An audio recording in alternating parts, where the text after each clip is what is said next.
일주일 전 부산에서 이런 일이 있었습니다. 강변도로를 달리던 화물차에서 갑자기 쇠봉 6천여 개가 도로 위로 쏟아졌습니다. 사고가 나자 뒤따르던 많은 운전자들이 도로에 나와서 쇠봉을 치우기 시작했습니다. 30도가 넘는 불볕 더위 속에 일어난 일이었습니다. 지난 12일 인천에서 또 지난달 29일 춘천에서도 비슷한 일이 있었습니다. 화물차에서 소주병과 맥주병이 도로 위로 쏟아지자 많은 시민이 나서 유리 조각을 치웠습니다. 나와 이웃의 안전을 위해 시민들 스스로 팔을 걷어붙이고 나선 것입니다. 코로나가 한창일 때도 우리 국민의 놀라운 시민 정신이 세계의 주목을 받았습니다. 어려움에 처하면 먼저 힘부터 모을 줄 아는 우리 국민, 참으로 수준 높은 우리 국민입니다. 존경하는 국민 여러분, 폭염과 물가, 코로나가 연일 기승을 부리고 있습니다. 2중, 3중 짓누르는 어려움에 얼마나 힘이 드십니까? 이럴 때 국회가 여러분께 힘을 드려야 하는데 기대에 미치지 못해 송구합니다. 국민의 마음은 바짝바짝 타들어가는데 신속하게 대책을 세우고 집행해야 할 정부와 국회의 발걸음은 아직 너무 무거워 보입니다. 무엇보다 물가가 걱정입니다. 마트에서 채소 한 단 집어들기가 두려울 지경입니다. 소비 심리도 얼어붙으면서 이번 달 소비자 심리지수는 전달보다 10% 넘게 하락했습니다. 가계부채가 1,860조 원에 이르는 상황에서 이자 부담도 눈덩이처럼 늘어나고 있습니다. 기준금리가 0.5%포인트 오르면 이자 부담이 7조 원 넘게 늘어나는 상황입니다. 엎친 데 덮친 격으로 코로나까지 다시 확산하고 있습니다. 모처럼 여름 휴가 대목을 기대했던 상인들은 조마조마한 심정으로 울상을 짓고 있습니다. 요양병원 접촉 면회도 다시 중단되면서 부모님 모시는 자식들의 걱정도 커지고 있습니다. 경제에도 주름살이 깊어지고 있습니다. 환율이 오르면서 지난달 우리나라가 에너지를 수입하는 데 쓴 돈이 작년보다 53억 달러 늘어났습니다. 그 여파로 무역 수지는 석 달 연속 적자를 기록했습니다. 민생과 경제의 어려움이 혹독합니다.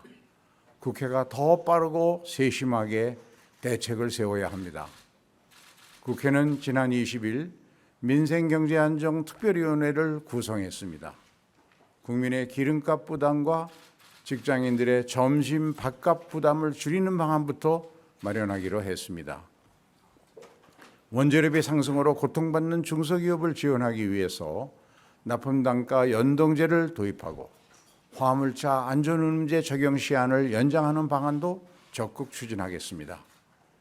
대중교통 이용을 지원하는 제도를 도입해서 교통비 부담과 기름 소비를 함께 줄이는 방안도 추진하겠습니다. 민생경제안정특별위원회는 국회 차원의 응급조치입니다. 속도가 중요합니다. 관련법을 신속히 처리할 수 있도록 국회의장이 각별히 살피겠습니다. 필요하면 직접 회의에 참석해 의견을 제시하도록 하겠습니다. 존경하는 국민 여러분, 지금 국민과 나라가 처한 상황이 말할 수 없이 어렵습니다. 앞에 달리던 화물차에서 갑자기 쇠봉이 쏟아지고 깨진 유리병이 도로에 가득한 상황과 크게 다르지 않습니다.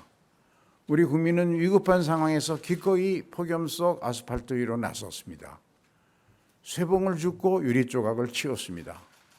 정부와 국회도 그렇게 해야 합니다. 후반기 국회가 어렵게 원구성을 마쳤습니다. 53일이나 늦게 출발했습니다. 많이 늦은 만큼 국민에게 이전과는 달라진 모습을 보여드려야 합니다. 지난 22일 국회는 정치개혁특별위원회와 연금개혁특별위원회를 구성하기로 했고 형사사법체계개혁특별위원회도 면모를 일신해서 새롭게 구성하기로 했습니다. 앞서 구성을 마친 민생경제안정특별위원회를 포함해서 이 4개의 특별위원회는 여야가 동수로 위원회를 구성하기로 했습니다.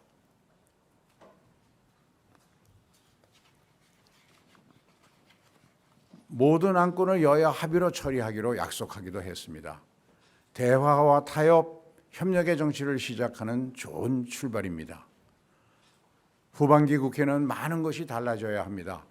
국민의힘은 처음으로 소수 여당이 됐습니다. 야당 시절의 모습을 버리고 속히 소수 여당에 맞는 옷으로 갈아입어야 합니다. 협력의 정치를 기획하고 이끌 책임이 여당에 있습니다. 그래야 국정을 성공적으로 운영할 수 있습니다. 낮은 자세로 겸손하게 국회를 운영해 주시길 기대합니다. 더불어민주당도 사상 처음 다수 야당이 되었습니다. 그것도 169석, 압도적 의석을 가진 거대 야당입니다. 국민은 정부 견제에 집중하는 일반적인 야당 그 이상의 책임을 요구하고 있습니다. 국익과 민생 문제 해결에 주도적으로 앞장서는 야당, 또 절제의 미덕을 발휘하는 성숙한 야당의 모습을 기대합니다. 양당이 모두 생소한 환경에 직면했습니다. 시험대 위에 선 것입니다. 새로운 태세, 새로운 변화가 필요합니다. 국민은 양당의 변화를 주목할 것입니다. 신뢰가 그 출발입니다. 양당 모두 한 번 한 약속은 하늘이 두 쪽 나도 지킨다는 믿음을 보여줘야 합니다. 여야의 틈에 불신이 싹트면 그 끝은 파국일 수밖에 없습니다. 국회 운영에 있어 다수결은 중요한 기준입니다. 그러나 49% 소수 의견도 수렴하기 위해 전력을 기울여야 합니다. 그것이 진정한 민주주의입니다. 51% 다수의 동의에 의존하지 말고 7, 80% 대다수 국민의 동의를 얻기 위해 노력합시다. 역지사지의 지혜도 요청드립니다. 더불어민주당은 여당 시절 국무위원 인사청문 제도를 개선해야 한다고 강조했습니다. 국민의힘은 야당 시절 국회 입법권 강화와 시행령 정치 중단을 강조했습니다. 여야의 입장이 바뀐 지금 국민은 양당의 입장 변화를 주목할 것입니다. 진영 정치, 팬덤 정치와 결별하는 결단도 필요합니다. 소수의 극단에 끌려다니는 정치는 정당과 국민 사이를 멀어지게 만드는 핵심 원인입니다. 각 정당의 지도자들이 책임 있게 대처해야 합니다. 국회를 대하는 정부의 태도도 완전히 달라져야 합니다. 국회와 더 많이 대화하고 더 깊이 협력해야 합니다. 특히 야당 의원들과 긴밀히 소통해야 합니다. 그래야 정상적인 국정 운영을 기대할 수 있습니다. 협력을 회피하지 않는 정부가 되길 기대합니다. 존경하는 국민 여러분, 저는 새로운 희망을 만드는 국회를 열어보겠다는 포부를 가지고 있습니다. 대결의 정치를 넘어서 협력의 정치를 꽃피우기 위해 노력하겠습니다. 무엇보다 21대 후반기 국회가 협력의 이정표를 향해서 방향을 전환한 국회, 이렇게 기억되었으면 좋겠습니다. 이를 위해 앞으로 국회의장 2년 임기 동안 협력의 다리를 놓는 데 집중하겠습니다. 여야는 물론이고 정부와 국회, 대통령과 야당 사이에도 튼튼한 다리를 놓기 위해 힘쓰겠습니다.